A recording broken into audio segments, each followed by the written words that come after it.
بديت الصيدلة سمستر الثامن ورجعت الصيدلة بإذن الله. دكتور خلاص بإذن الله دكتورة إن شاء الله دكتورة خلاص. نحرق ذكرى. صيدلية. تشتغلي صيدلية؟ كنت أنا أشتغل صيدلة. لا دكتوراه كنا كلهم شوي ما شاء الله عليك. مرحبون. Aim of research erythromycin as a versatile antibiotic with anti-inflammatory and immunomodulatory effect. It is ability to concentrate in phagocytic cells. Erythromycin overwhelmer antibiotic with a similar antimicrobial spectrum. It will also answer the question of whether the antimicrobial action of erythromycin is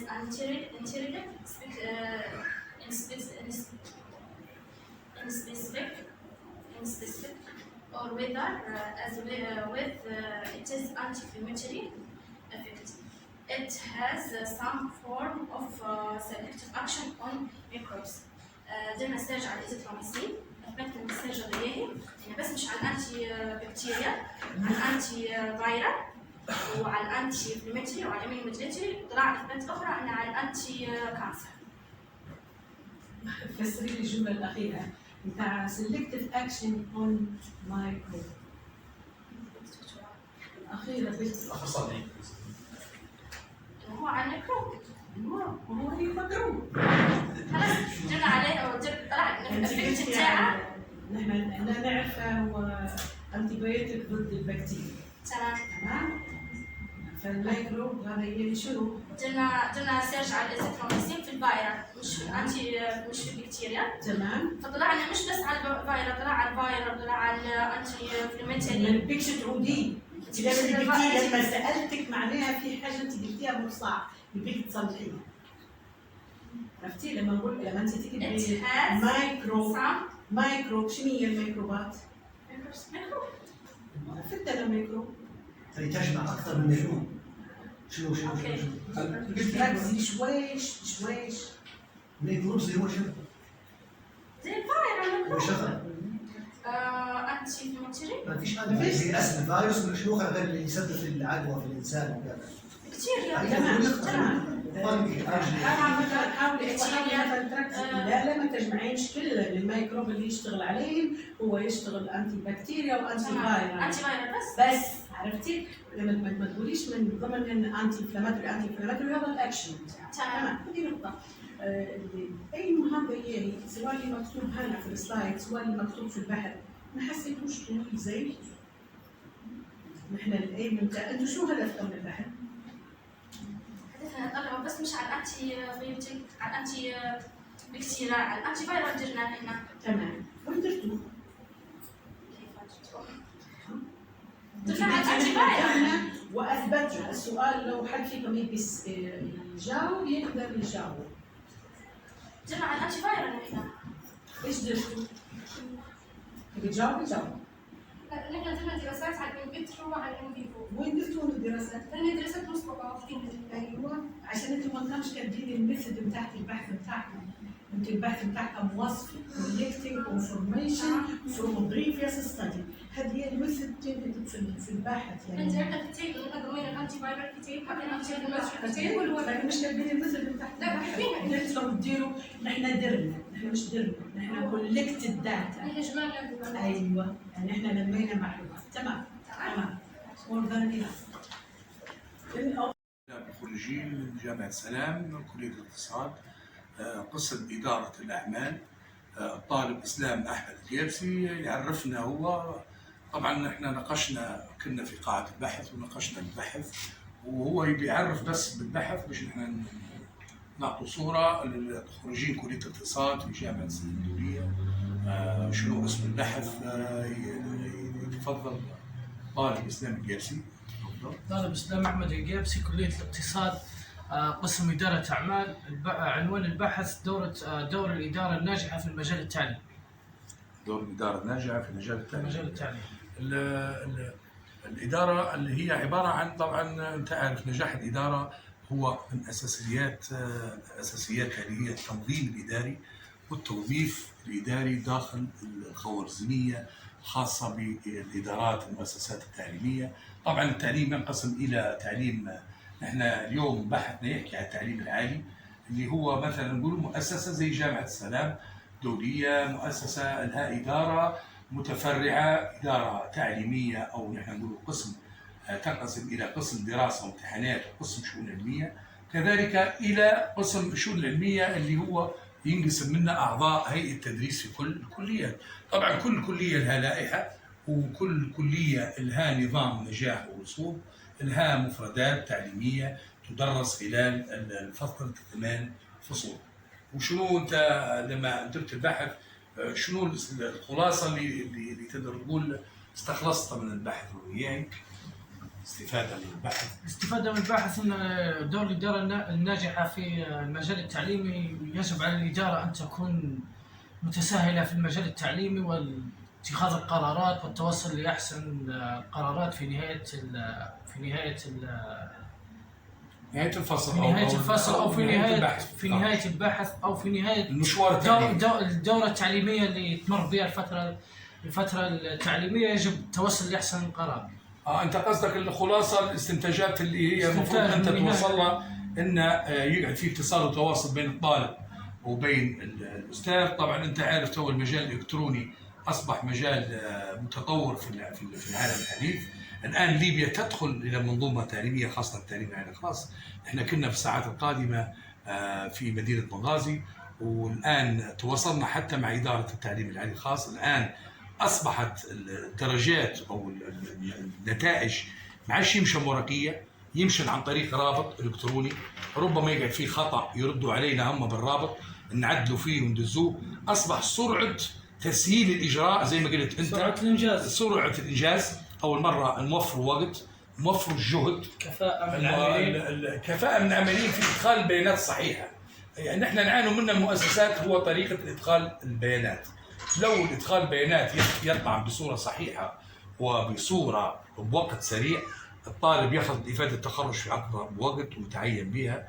وطبعا الهدف من التعليم العالي ان نحن الحمد لله جامعه السلام دوليه تخرج كل مره. لدينا طلبه تعينوا في المصارف، لدينا طلبه تعينوا في شركه الموانئ، لدينا طلبه تعينوا في الضمان وفي التعليم وفي المحكمه، خريجين القانون، خريجين الاقتصاد. وان شاء الله باذن الله تعالى نشكرك في النهايه، ونتمنى لكل الخريجين التوفيق والسداد ونجاح في الحياه العمليه. والسلام عليكم ورحمه الله وبركاته. وعليكم السلام ورحمه الله. فهناك مخاطر من نعيش تداخل الادويه مع الاعشاب، وكذلك الجرعات الزائده لها مخاطر الاعشاب الطبيه. فنحن حبينا ندير بحث الغرض منه توعيه. فاخترت عنوان وعطيت الجروب بتاعي وان شاء الله يبدو تمام. تصدر الدكتوراه. ايوه. فالاستاذ احمد يبدا في المقدمه ان شاء الله. شكرا الله.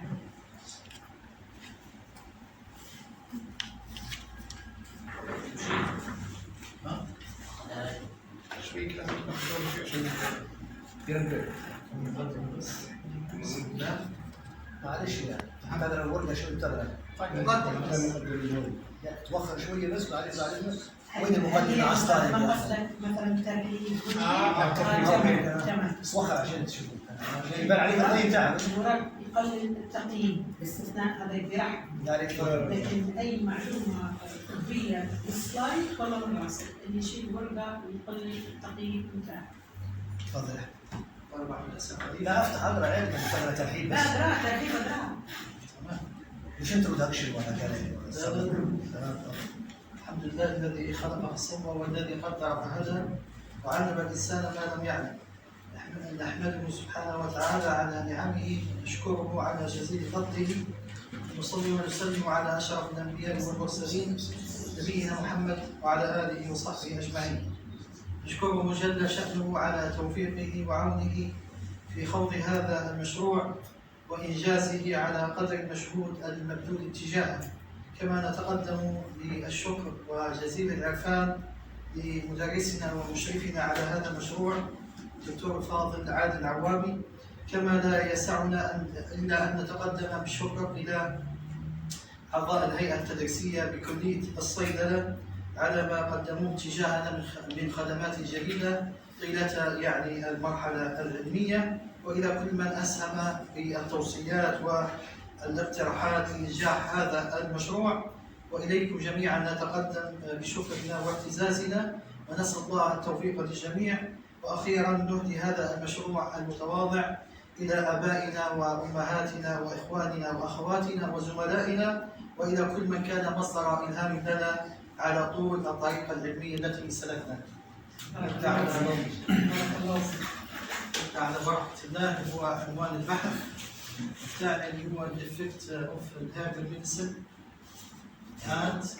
and Biochemical Application، اللي هو الأعشاب الطبية وتأثيراتها الحيوية على الجسم الإنسان.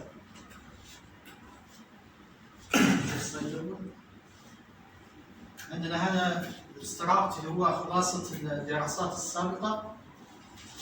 يقول لي nearly 70% of the world population، يعني حوالي ما يقارب عن 70% من سكان العالم uses medicine herbs، يستخدمون الأعشاب الطبية as complementary or alternative، كمكملات أو كبديل medicine أو كبديل طبي. This increase in consumer demand for medicine plant continues to be easily available and cheap that lead to better purchasing power and generally safe. قال وتكون زيادة في الاستهلاك نظرا لسهولة الحصول عليه، وكذلك يعني انخفاض التكلفة، وكذلك مما يؤدي إلى يعني قدرة شرائية عالية ويعتبر آمن بشكل عام. نشوف عاد النقطة الثانية، عندنا الميديسين ذات اللي هي النباتات العشبية، يقول لها هاف هيلينج ايكواليتي، لها تأثيرات علاجية، أو هاف بوزيتيف فارماكولوجيكال افكت على الهيومن بادي، ولها تأثيرات إيجابية ذات طبيعة صيدلانية على جسم الإنسان. الهيربال دراج قال لك الأعشاب الطبية interaction تتداخل يعني more likely when medicine plants are taken at the same times، يعني تزيد تداخلاتها عندما تؤخذ في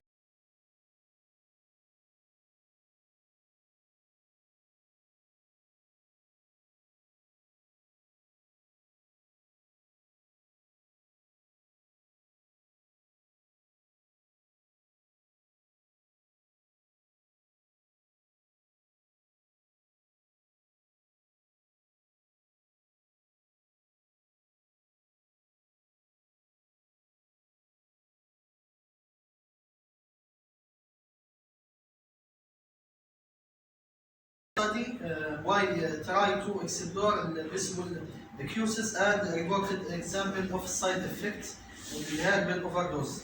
يعني هنا أجرينا اللي هي البحث هذا من أجل اللي هو معرفة الأعراض الجانبية الناتجة عن الجرعات الزائدة من استخدام اللي هو الأعشاب الطبية.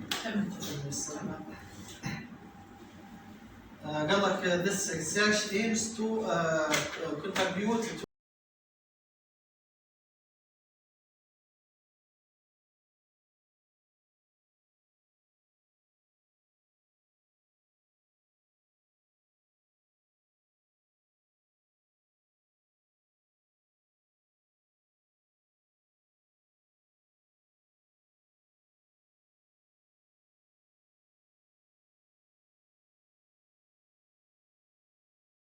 is a group of them do not have any side effects. في مجموعة قالت ليش إن ما فيش آثار جانبية يعني. عليش قال لك when using medicine herb in a specific dose، يعني لأنهم يستخدموا في الأعشاب يعني بصفة محددة على يعني مراحل متعددة، مش بشكل يومي ولا كذا فهمتي. والجروب الآخر قال لك من البيبول when using medicine herbs in excessive doses have side effects. والاخرين قال لك مجموعه اخرى من الناس قال لك يعني جت اعراض جانبيه نتيجه ليش استخدام هذه الاعشاب بجرعات زائده.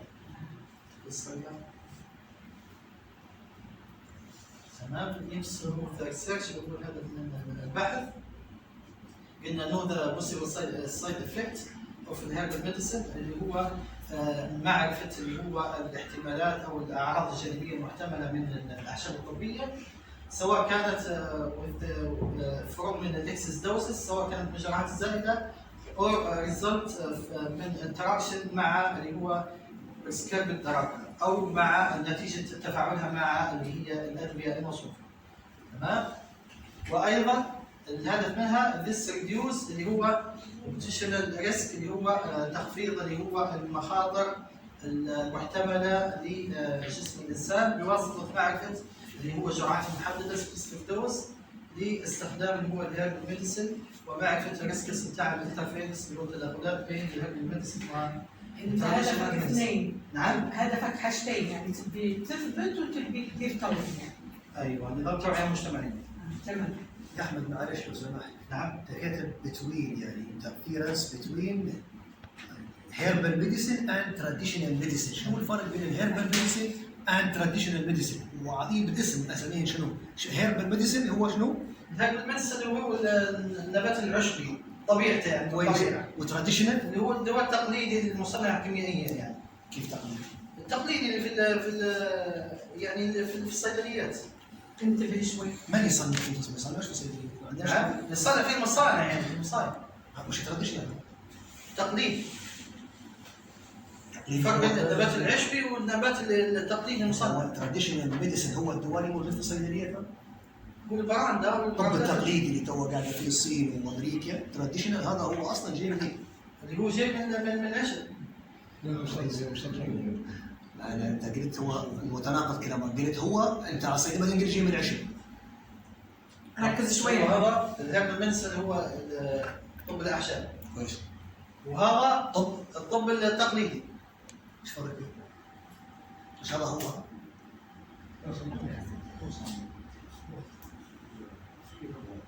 في خطأ بس تغير بالتراديشنال. ايوه. تغير طب الدرج ميديسن. تمام. التقليدي يرجع بالضبط، كأنك تكرر نفس تمام. خلاص بعدها عندنا الهيرب ميديسن علم الاعشاب. يلا الكل يعرف بالهيرب ميديسن او علم النبات او الفايتوثيرابي او العلاج بالنباتات. وقلنا هو بيسز اوف التراديشنال ميديسن، هو اصلا ايش؟ الطب التقليدي. تمام؟ ونفس الراديولوجي نفس ممكن في خطا. الهيرب ميديسن قلنا هو السبلمنت اللي هي المكملات الغذائيه، هي عباره عن ناترال كومباوند درايفد من البلانت والليفز، هي عباره عن مركبات طبيعيه من اللي هو من النبات ومن الاوراق ومن البارك واللحاف ومن الروتس الجذور والسيدز البذور والفلاورز اللي هي الازهار التي ايش كان be used for medicine